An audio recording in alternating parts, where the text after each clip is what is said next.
ناوچە گەشتیاریەکانی هەرێمی کوردستان ئەخرێنە ناو چات جیPTەوە. ئەمڕۆ یەکەم گەشتی حاجیانی هەرێمی کوردستان لە هەولێرەوە بەرەو وڵاتی سعودیا بەڕێکەوت. سڵاوتان لێبێت.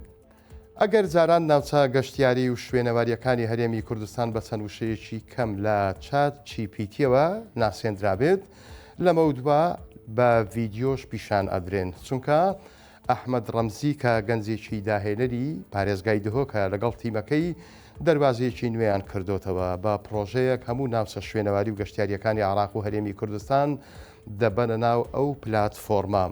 ئەوەی جیاوازە ئەوێ ئەگەر کەسێکی بیانی زانیاری لەسەر شوێنێکی گەشتیاری هەرێمی کوردستان لە چات جیPT داوا بکات، تەنیا بە تێکست وەڵامی ناداتەوە، بەڵکو بە ڤیدیۆ ورد و درشتی زانیاریەکانی پێڵێت. بڕیارە 6 مانگی 6 واتە ئەمساڵ ئەحمەد و تیمەکەی گەشتەکەیان دەست پێ بکەن و بە ڤیدیۆکردنی هەموو ناوچە گەشتیاری و شوێنەواریەکانی هەر 19 پارێزگاکەی عراق تەبەن بە هەرێمی کوردستانیشەوە چات جیPTش ئۆکەی پێداون.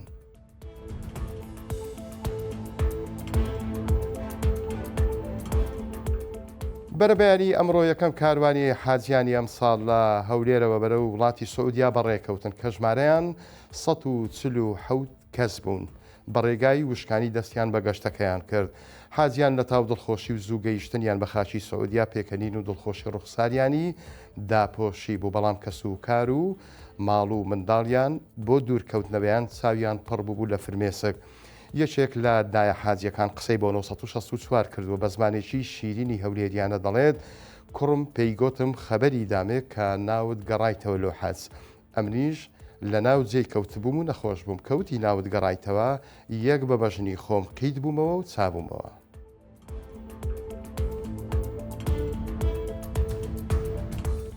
بەیانیان کە بەلوعەکان ئەکەنەوە لە بری ئاوی پاک و سازگار قوڕاوێکی خەست دێتە ناو ماڵەکانیان. ئەمە باری ژیانی ئێستای دانیشتوانی گەڕەکی ئەو بەرە لە قەزای کفری واتە لە ئیدارەی گەرمیان. وەکو هەڵمەت عەبدولعەزیز دانیشتوویەکی گەڕاکەکەی باسی ئەکات، هەموو بەیانیەک ناچارن زیاتر لە کاتژمێرێک ئەو ئاوا قاوەیە قوڕاویە بە فیڕۆ بدەن تاکو وردە وردە ڕوون ئەبێتەوە بۆ بەکارهێنان بەڵکو شیاو بێت. بەڕێوبەری فەرمانگەی ئاوی کفریش دڵنیایی ئەدات کە ئەمە کێشەیەکی کاتیە. هۆکارەکەشی بۆ تازەیی بیرەکانی ئاو ئەگەڕێتەوە کە بەهۆی زۆری بارانبارینی ئەم ساڵ و بەرزبوونەوەی ئاوی ژێرزەویەوە قوڕ و لیتەی بنی بیرەکانی هێناوەتە سەرەوە.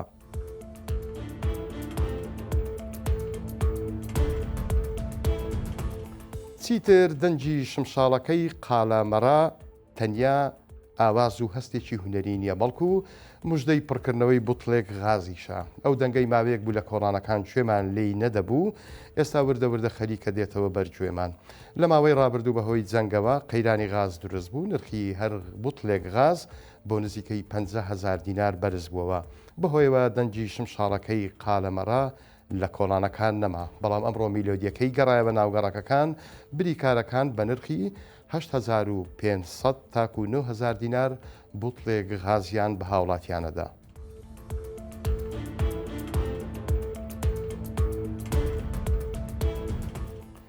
ئەمڕۆ دانیشتری یەکەمی حەجاج کە بە حەجاجەکەی نوگرە سەلمان ناسراوە لە دادگای باڵای تاوانەکان لە بەغدا یەکەم دانیشتنی دادگاییکردنەکەی بەڕێوە چوو.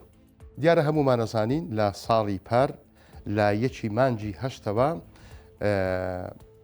حەجاج ئەحمەد حەردان تکریتی کە بە جەلادەکەی نوگرە سەلمان ناسراوە لەلایەن هێزە ئەمنیەکانی عراقەوە دەستگیر کرا. دوای دەستگیرکردنی دەرگا کرایەوە بۆ ئەوەی سکاڵای لەسەر تۆمار بکرێ، بێگومان یەکەمین کەسانێکە دەستیان بە سکاڵا تۆمارکردن کرد کە سوکاری ئەنفال کراوەکان بوون، بەشێکیان لە هەڵەبجە، بەشێکیان لە گەرمیان، بەشێکیان لە مۆنومنتی چەند سەماڵ سکاڵایان تۆمار کرد. ئەوانەی کە شایەت حاڵ بوون بە تایبەتیش کە ئەوانەی بە چاوی خۆیان زەبر و زەنگ و ناخۆشیەکانی ئەو پیاوەی باسییان بینی بوو. دیارە ئەو ژمارە سکاڵایەی کە لە هەرێمی کوردستان تۆمار کراون لە دژی ئەم کەسە نزیکەی 300 سکاڵا ئەبن. ئەمڕۆ یەکەم ڕۆژی دادگاییکردنەکەی لە دادگای ڕەسافە کە دادگای تایبەتە بە تاوانەکان بەڕێوە چوو. ژمارەیەک لە شایەت حاڵەکانی هەرێمی کوردستان لە ناوچە جیاوازەکان ڕێگەیان پێدرا بەشداری لە دادگاییەکە بکەن و تیان لێوەرگیرا. دیارە دادگاکە بۆ ئەمڕۆ کۆتایی نەهات، ئەمڕۆ دوا بڕیار نەدرا، بەڵکو دانیشتنی دووەم ڕۆژەکەی دیاری کرا، ئەویش ڕۆژی چواردەی ئەم مانگەواتە چواردەی پێنجی 2026 دووەم دانیشتنی دادگاییکردنی هەردان تکریتی یاخود حەجاجەکەی نوگرە سەلمان بەڕێوە ئەچێت. بەڕێزان هەواڵەکانم پێشکەشکردن، کاتێکی خۆش.